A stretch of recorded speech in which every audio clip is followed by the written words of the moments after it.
حدیث مبارکہ موجود ہے. نبی کریم صلی اللہ علیہ وسلم نے فرمایا کہ اللہ رب العزت نے دنیا کے سارے لوگوں کو دیکھا، عربہم وعجمہم فمقتہم، عربیوں کو بھی دیکھا، اجمیوں کو بھی دیکھا. نتیجہ کیا تھا؟ سب کے سب پہ اللہ ناراض ہے، اور رب کو ناراض کیے بیٹھے ہیں، اور اللہ رب العالمین ان پہ ناراض ہے. اور رب کی ناراضگی پھر عذاب کا موجب بھی ہوتی ہے. چاہ جائے کہ اللہ اپنا عذاب بھیجتے، چونکہ اللہ رب رحمان بہت رحیم ہے، اس نے اپنا آخری رسول بھیج دیا. 630 سال گزر چکے عیسیٰ علیہ السلام. اب تھوڑا سا وقت گزرا ہے، یہ بڑی پتے کی بات ہے، بڑی کام کی بات ہے، اور ہمارے کرنے کی کام. جن لوگوں پہ اللہ ناراض ہے، بس تھوڑا سا عرصہ گزرا ہے کہ آسمان سے آوازیں آ رہی ہیں رضی اللہ عنہم ورضوا عنہ. اللہ ان پہ راضی ہو گیا، یہ رب پہ راضی ہو گیا. اس نقطے کو سمجھے اور میں بات کا آغاز کرتا ہوں. کیوں اللہ راضی ہوئے تھے؟ عربیوں پہ بھی اجمیوں پہ بھی ناراض ہی ناراض ہے اللہ. کیا وجہ بنی کہ اللہ ایک دم راضی ہو گئے؟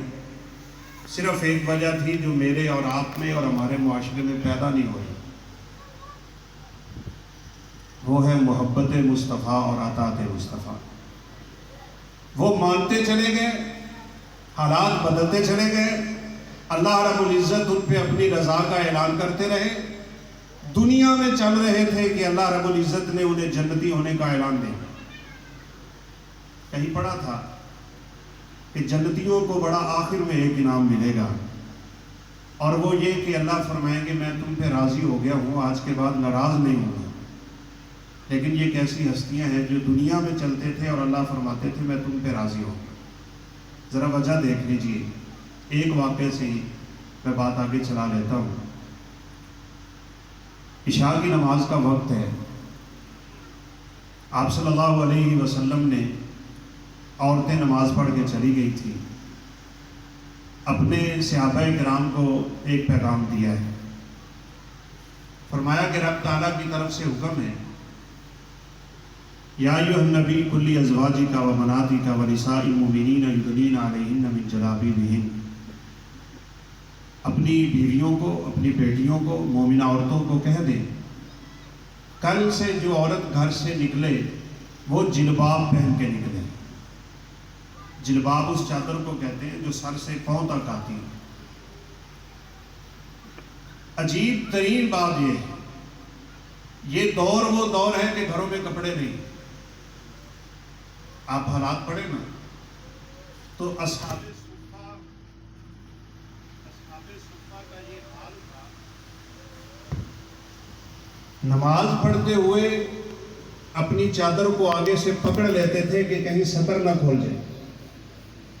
کندھے ننگے، بدن ننگا، پیٹ ننگا، کمر ننگی، ایک چادر میں نماز پڑھ رہے.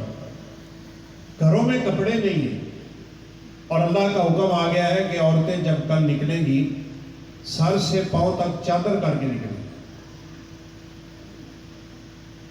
بڑا آسان سا مسئلہ تھا کہ عورتیں کہہ دیتی گھروں میں چادریں نہیں ہیں. بڑا عذر تھا، بڑا اعتراض ہو سکتا تھا، لیکن ماننے والے کبھی اللہ کے پیغمبر کی بات کے سامنے اپنا عذر پیش نہیں.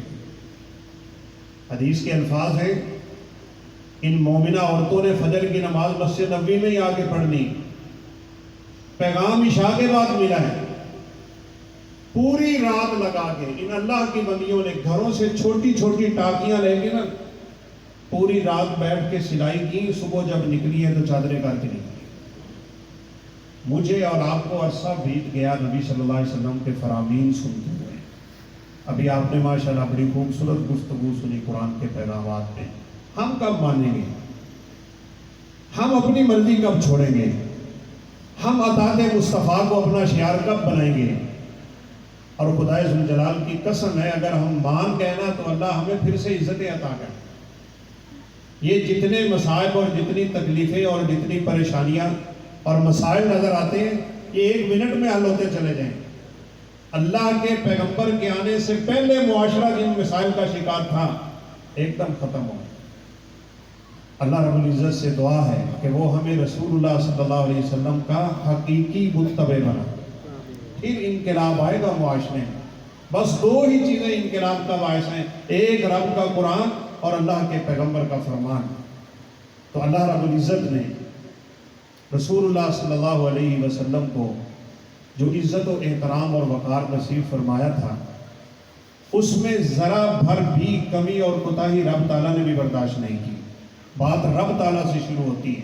آپ کو پتہ ہے جب رسول اللہ صلی اللہ علیہ وسلم نے پہلی وحی کے بعد فَأَنذِرْ ڈرائیں اپنے رشتہ داروں کو، کوہ صفا پہ کھڑے ہو کے کہا تھا قولوا لا الہ الا اللہ، تو کیا ہوا ہم سب جانتے ہیں. ابو لہب نے کیا کہا تبا لک یا محمد، نعوذ باللہ، اے محمد تیرے ہاتھ ٹوٹ جائیں، تو نے اس لیے ہمیں جمع کیا تھا. اللہ رب العزت نے پوری سورت نازل کی ہے تبت یدا ابی لہب وتب. میرا رب کہاں برداشت کرتا ہے اپنے پیغمبر کی گستاخی. آپ کی ذات کے کوئی جملے بھی رب تعالیٰ کو قبول نہیں ہوتے اور اللہ رب العزت فوراً قرآن بنا کے نازل کرتے رہیں. اور یہ بات بھی یاد رکھیے گا، گستاخان رسول کی سزا تو رسول اللہ صلی اللہ علیہ وسلم کے زمانے میں قتل ہی رہی ہے اور سر تن سے جدا ہی رہا ہے، لیکن جو بچ گئے نا اس سزا سے اللہ رب العزت نے خود ان کو اپنی سزا میں پکڑا ہے، معافی نہیں ہونے دی. ابو لہب کیسے مرا؟ ابو لہب کی بیوی جو رسول اللہ صلی اللہ علیہ وسلم کو تنگ کرتی ہے، تبت یدا ابی لہب وتب فی جیدہا حبل من مسد، گلے میں پھندا ڈلا اور نعوذ باللہ ہلاک ہو گئی اس بندے کی وجہ سے. تو اللہ رب العزت کی یعنی سنت کہہ لیں، طریقہ کہہ لیں، وہ بھی یہی چلا آ رہا ہے. وَتُعَزِّرُوهُ وَتُوَقِّرُوهُ وَتُسَبِّحُوهُ، اللہ کے نبی کا احترام، آپ صلی اللہ علیہ وسلم کا وقار، یہ ہمارے دل میں ہونا چاہیے، تب جا کے اللہ رب العزت ہمارے اوپر اپنی رحمت نازل فرمائے. آپ صلی اللہ علیہ وسلم گھر میں بیٹھے، کسی نے آگے آواز دی یا محمد صلی اللہ علیہ وسلم اخرج الینا، بہر آئیں ہماری بات سنیں. اللہ رب العزت